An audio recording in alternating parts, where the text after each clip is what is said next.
भोजपुरी की नई जानकारी के लिए हमारे साथ जुड़े। ये लाल रंग का सब्सक्राइब बटन क्लिक करें और बेल आइकन को दबाएं, जिससे नई वीडियो की जानकारी आप तक पहुंच जाए। जान लीजिए, सब्सक्राइब करना बिल्कुल फ्री है।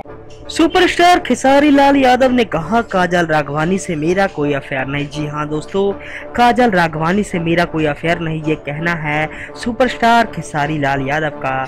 दोस्तों, हम आपको बता देना चाहते हैं, हाल ही में दिए गए इंटरव्यू के बाद अभिनेता सुपरस्टार खेसारी लाल यादव से पूछा गया काजल राघवानी के साथ वो बार बार आखिर क्यों काम करते हैं। उन्होंने कहा लोगों की प्रॉब्लम है, लोग मेरे और काजल के बीच गलत रिश्ते का मतलब निकाल लेते हैं, लेकिन हमारे बीच ऐसा कुछ भी नहीं है। मैं अपने परिवार से बहुत खुश हूँ। दोस्तों, उन्होंने कहा काजल राघवानी जी बहुत अच्छी एक्ट्रेस है, मेरी बहुत अच्छी दोस्त है, लेकिन उनके साथ मेरा कोई भी रिश्ता नहीं है। उन्होंने कहा मेरे और काजल के एक साथ कई फिल्मों में काम करने का मतलब ये नहीं हम दोनों के बीच अफेयर है। हम दोनों एक अच्छे दोस्त हैं, लेकिन हमारे बीच इससे ज्यादा और कुछ भी नहीं है। अगर हम किसी सीन में एक दूसरे को टच करते हैं तो उसका मतलब फिल्म प्रोडक्शन की मांग होती है और उससे ज्यादा कुछ भी नहीं। हम दोनों में एक अच्छा रिश्ता है दोस्ती का, हम दोनों एक दूसरे के काम आने वाले दोस्त हैं और हमारे बीच कोई भी ऐसा रिश्ता नहीं जिससे हमारी फैन, हमारी पब्लिक, हमारी ऑडियंस नाराज हो जाए। धन्यवाद।